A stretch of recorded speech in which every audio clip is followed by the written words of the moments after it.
Welcome to my review of the Creative Outlier Air V2. They do support the Super SXFI app, which I'll talk about later on. And as a full disclosure, these were sent out to me by Creative themselves. I was not paid anything for this video. All the thoughts and opinions are my own. And yeah, let's get into these true wireless earbuds. Sweatproof, as they are IPX5, and let's get into the video. So the Outlier Air V2, I think these are the third generation. There was the gold model before. Unfortunately, I've never tried anything from Creative before. There is an app for these, which I'll talk about later in the video. So that's the model, true wireless sweatproof in ears. I said before, them IPX5. They have a blue kind of colour, which I'll show you in a second. Charging lights, Type-C for charging. Small, medium, large. The case, charging cable, and just basically paperwork. So basically onto the what it's all about. Bluetooth 5, aptX. These also support TWS Plus, which means your phone, instead of connecting just to one, for example, my Jabra Elite 75T and the 85T, your phone will only Bluetooth to one, which is the master one, and then that will connect to the slave. This is different. You actually connect to both at the same time, which is better for latency, which is better overall from what I found. Only newer Qualcomm phones have to do that, so you have to check. So like I said, aptX, AAC, also does SBC's codecs as well, touch controls, IPX5, uses I think it's a 5.6mm diaphragm, so quite small. 12 hours per charge, which is one of the main important things about this. You'll get nearly 12 depending on volume, and you can charge them nearly 3 times. But that from a single charge, they're nearly like up to 12 hours, which is quite good. Supports obviously Siri and Google Assistant if you need to do that, and obviously dual voice calls. And that's it. Open it up. Obviously, I've used these before. That's why they're in the case. Just telling you what to do first. Charge me first. That's exactly what I did. There's some first time pairing information. And yeah, let's go into the unboxing. I'll just to save a bit of time. So through the power of editing, this is the case. If it's going to focus, kind of a really dark blue. SXFI ready, which they are. Charging, obviously green, red. You know the score we're charging, and I'll talk about that in a bit. Type-C for charging. Push it out from the side. Now, I like the idea that it's the first case I've ever had that does it like this, but then again that makes the case kind of big. Just take one of these out.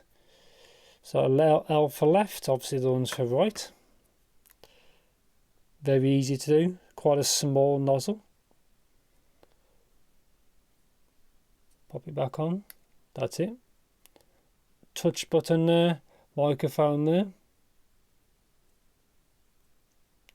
And that's it, very straightforward. Just pop that back because it wants to pair. Bit of documentation. Obviously QR code to the app, which I'll talk about later on. Personalise, Super SXFI ready, which is the mouthful. Play your songs. Now this will only work with music on actual phone. It won't work with if you have streaming services. So you have to bear that in mind. All this is in about 1 million languages, and it is just safety and regulatory information. And a quick start guide, which I'll talk about in a bit, in a separate clip. And in here will be charge cable and tips.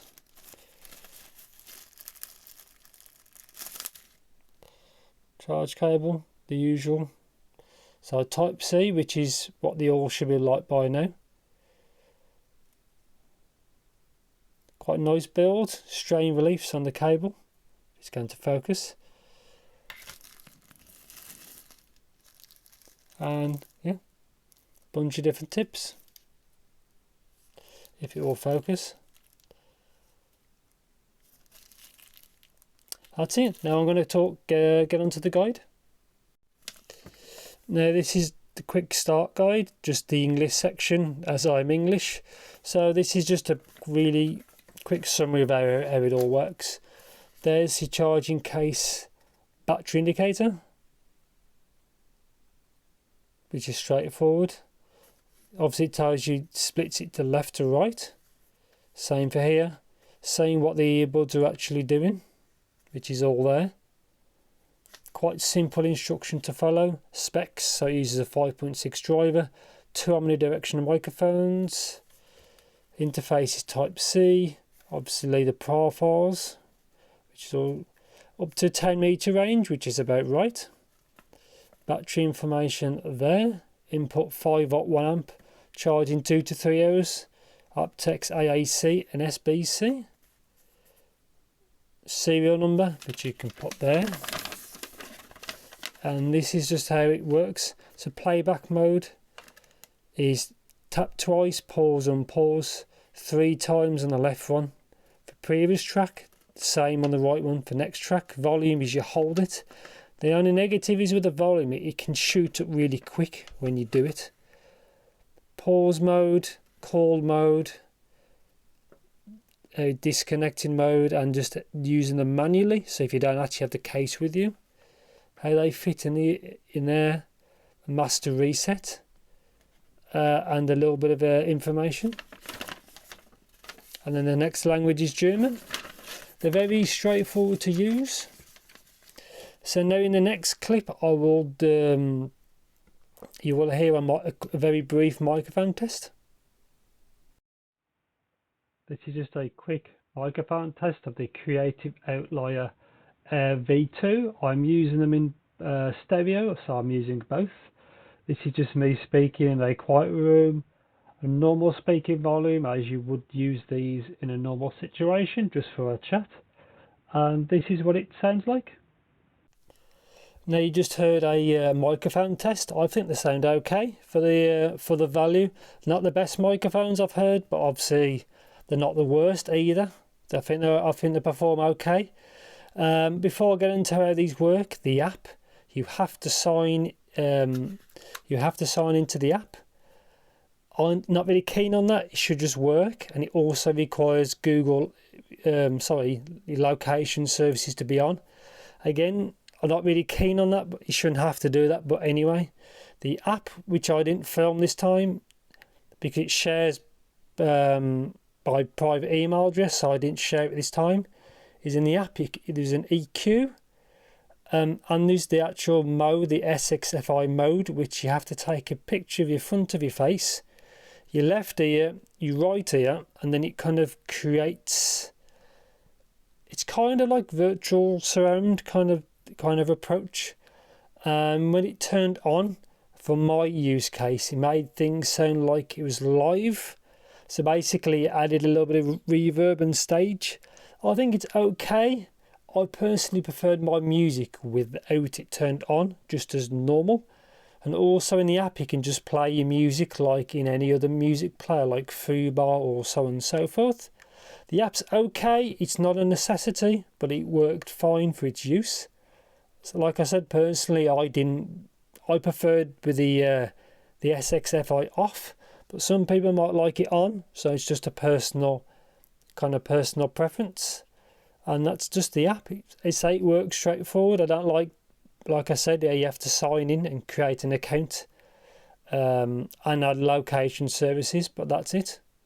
And it just recognises these straight away because it's a certified product. And yeah, onto these. I'll take these back out again. So left one, right one. That's what it looks like from the side. You can't see in the camera.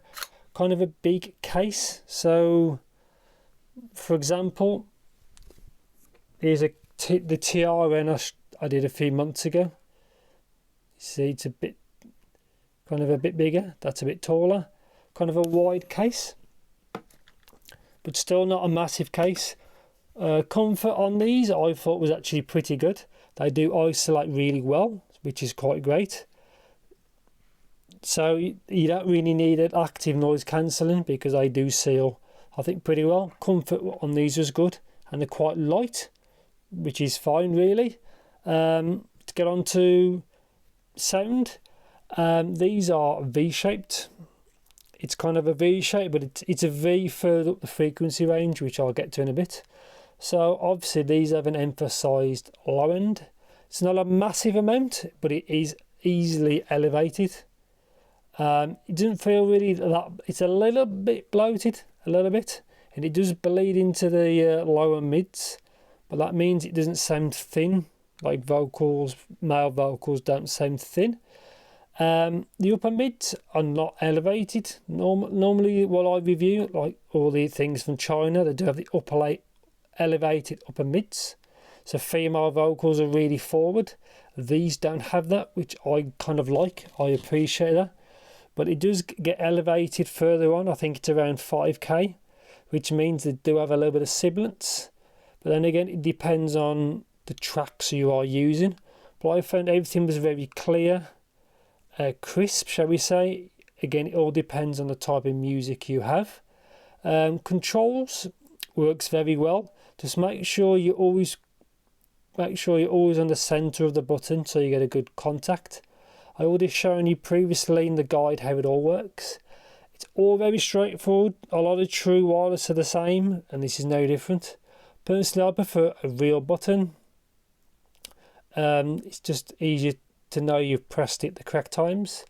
But when you've done like a volume up or volume down or next track, there is an audible beep, so you know it's done something, which is fine. Treble on these is a little bit elevated around the 5-ish kind of area, which means you can get sibilance. Just depends on your track. And then the treble region is actually quite extended. I think over 10k-ish it just drop off, which is not a big deal. But yeah, they do have an elevated treble. Like in a lot of things, have an elevated upper mids, and the treble rolls off. These are different. But yeah, overall same signature, like I said, is V-shaped. But apart from that little bit of sibilant, it's okay. I had no issues with how these actually sound. Imaging on these is also okay. A little bit of a negative was stage. The sound stage didn't seem really big. And when they use the SXFI, it made things sound deeper from my experience. But everybody's ears are different. It might be different for you. But everything sounded...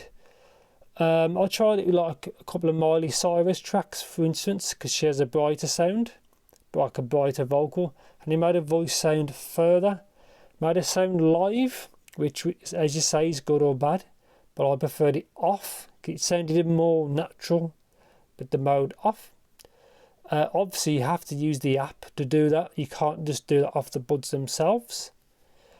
And yeah, overall, these are... They're not bad. They're not bad at all. They work exactly as expected. They don't have any transparent mode, but then again, these aren't like Jabra Elite prices, and also they don't have active noise cancelling. Again, not a problem because it doesn't need them. And yeah, good build, and that's it. So my conclusion of the Creative Outlier Air V2s, which is a little bit of a mouthful, is on the whole these are actually quite good. There's a few kind of flaws with, like for example, the sound. It can be a little bit sibilant, but overall the connection between the buds themselves is very good. They do have TWS plus, so your phone can pair to both at the same time, which does help latency and just basically how responsive they are. The case is a little wide just through its design. It's slightly taller than you probably want it to be, but it's probably the width. But again, it can charge them for nearly 3 times, and the battery life is quoted up to 12 hours. So these have the best battery life I've ever tested from any true wireless, which is quite something at its projected price range. Case is Type-C. Yeah, on the whole, these are very good. The app is not always, it's not a necessity to use, but it's there if you want to. Obviously I spoke about that more earlier in the video. Yeah, on the whole these are actually quite good, fit well, good isolation, V-shaped sound if you do like that. And yeah, thank you very much for watching. Thanks for Creative for sending them to me. Thanks and take care.